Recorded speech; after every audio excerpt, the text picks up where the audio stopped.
इतना चौड़ा करके बोलते थे कि मैं इतना परसेंट हूँ, उन लोगों को ये सब सोचना चाहिए।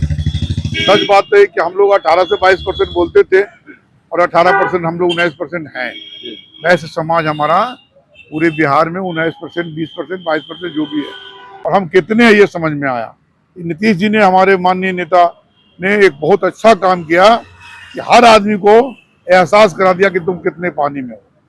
जहां तक और भाजपा की बात है, भाजपा के सारे लोग अभी एकदम विरोध में है कि ये गलत हुआ, जबकि फैक्ट यही है कि भाजपा सामंतवादियों की ताकत।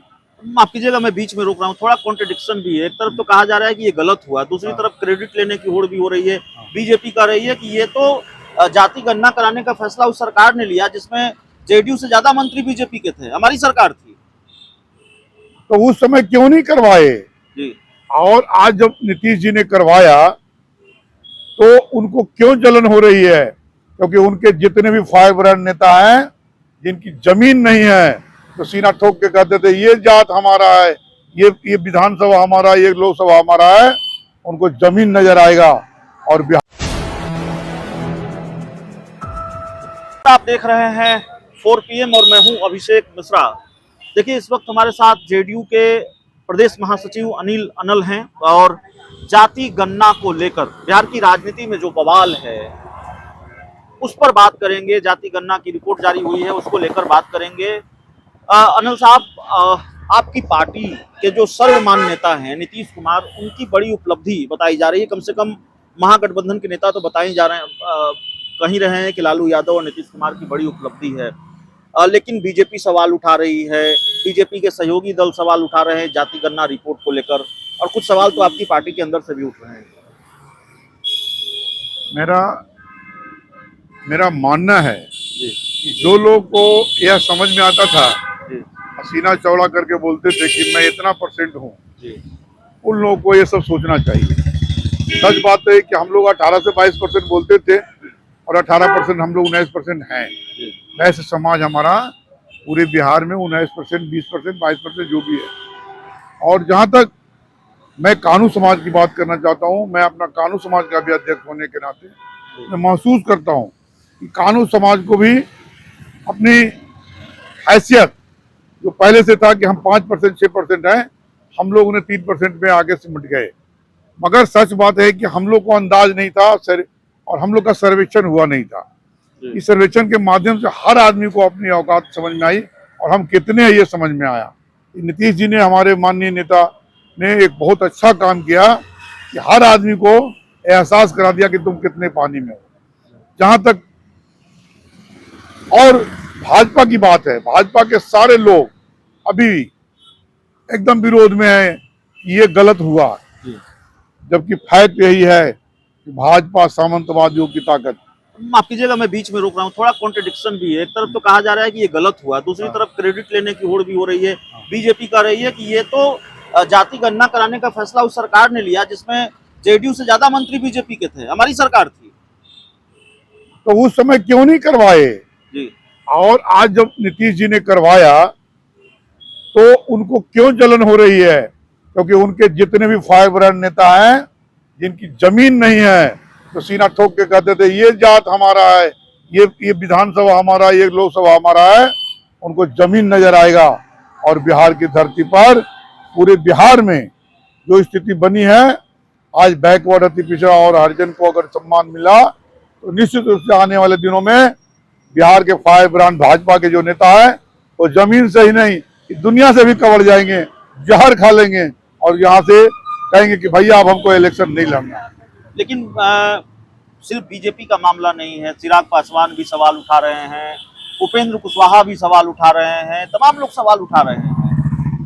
देखिए, जहां तक वो लोग क्षेत्रीय पार्टी की बात है, क्षेत्रीय पार्टी को तो खत्म करने के लिए नड्डा साहब ने स्पष्ट कर दिया कि हम लोग खत्म करेंगे। अगर खत्म करेंगे तो वो तो पहले वो छोटे छोटे हैं, वो लोग समाप्त हो गए। और हमारे नीतीश जी इतने बड़े हैं, इतनी बड़ी हस्ती है कि देश के प्रधानमंत्री के लिए यही के हमारे सुशील मोदी जी ने कहा कि PM मटेरियल हैं, और आज वो विरोध कर रहे हैं। ऐसा नहीं करना चाहिए। आपको लगता है कि नीतीश कुमार पीएम मटेरियल हैं, ये तो एक बयान की बात होगी, लेकिन लगता है कि नीतीश कुमार की तरफ देखना चाहिए इंडिया गठबंधन के दूसरे दलों को, उन पर भरोसा जताना चाहिए और नीतीश कुमार पीएम उम्मीदवार बन सकते हैं, अभी भी इसकी गुंजाइश है। देखिए, बात दरअसल अभी तो नीतीश जी हमारे स्पष्ट कर रहे हैं कि हम संयोजक के रूप में हैं जी, और हम सबको एक करना चाहते हैं। और जो भाजपा, जो सामंतवादी और भारत जलाओ पार्टी है और जो हिंदू मुस्लिम और एकता को खत्म करने में लगी है, उन लोगों को सबको जोड़ के भाजपा को हराने का काम करेंगे। आज हिंदुत्व की बात करते हैं और हिंदू में कई बैकवर्ड क्या नहीं है, हरिजन नहीं है, तो हिंदू की बात करते हैं, सिर्फ वहां पे हिंदू में सिर्फ अग्रही जाति के लोग रहेंगे। इसलिए मैं कहना चाहता हूं कि भाजपा निश्चित रूप से आने वाले दिनों में समाप्त हो जाएगी और आगे आने के जो आगे अभी आए हैं उन लोग को आत्महत्या करना पड़ेगा, उन लोग को राजनीति छोड़ना पड़ेगा, उन लोग को घर में जाके बैठना पड़ेगा। आज नीतीश जी ने जो बहुत बड़ी जंग छेड़ी है, आज जो मंडल आयोग जितना लागू हुआ, जिसका विरोध हुआ, उस समय से लेके आज तक आज हम लोग का अरमान पूरा हुआ, हम लोग की इच्छा पूरी हुई। हम लोगों ने यह महसूस किया कि नीतीश जी ने एक ऐसा काम कर दिया कि आने वाले 100 साल तक बैकवर्ड, दलित, हरिजन, पिछड़े, महादलित, अल्पसंख्यक सब लोग अपना अपना जय जयकार करेंगे और अपनी हक की लड़ाई लड़ेंगे और अपने हक और हुकूक के लिए अपने लोगों को जिताने का काम करेंगे। 16 लोकसभा सीटें हैं अनिल साहब आपके पास, जेडीयू के पास।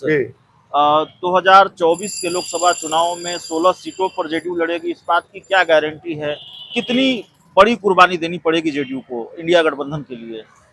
आपको जानकारी है शायद आप तो कि लालू जी ने भी कहा है कि मुझे घाटा भी सहना पड़ेगा तो हम सह लेंगे, मगर इंडिया गठबंधन को मजबूत करेंगे। तो जब ऐसी स्थिति आएगी तो हमारे नेता हैं, वो जो निर्णय लें, हम लोग तो बॉस इज ऑलवेज राइट, हमारे नीतीश जी जो निर्णय लेंगे हम लोग मानेंगे और उन्हीं के नेतृत्व में हम लोग आगे बढ़ेंगे। ये हम लोग का फैसला है, ये अंतिम फैसला है, अंतिम फैसला है। हाँ, नीतीश जी आगे बढ़ेंगे, हम लोग उनके साथ हैं। लेकिन कुछ सवाल आपकी पार्टी के अंदर से ही उठ रहे हैं। आप ही की पार्टी के सांसद है सुनील कुमार पिंटू, वो कह रहे हैं जाति गणना की रिपोर्ट में फर्जीवाड़ा हुआ है। खास करके जहां तक सुनील जी की बात है, पिंटू जी की बात है, वो सीतामढ़ी से सांसद हैं और वो एक बड़े नेता के रूप में आज सांसद में हैं, मगर उन्होंने एक अच्छा काम नहीं किया, जिसके लिए मुझे बहुत दुख है। हमारे जदयू में रहते हुए भी उन्होंने सिर्फ तेली समाज के लिए उन्होंने वो आवाज उठाया है, जबकि उनको सारे समाज, वैश्य समाज के सारे विंग, यानी हमारा जो 54 विंग है, सारे विंग ने उनको वोट करके जिताया और उससे तेली की बात करते हैं, तो ये अच्छी बात नहीं है। और जहां तक वो तो भाजपा से आए थे, हो सकता है कि उनको भाजपा में जाने का मन हो, तो घर वापसी का मन है सुनील कुमार पिंटू का। इस पूरे इंटरव्यू में इतना ही, बहुत बहुत धन्यवाद।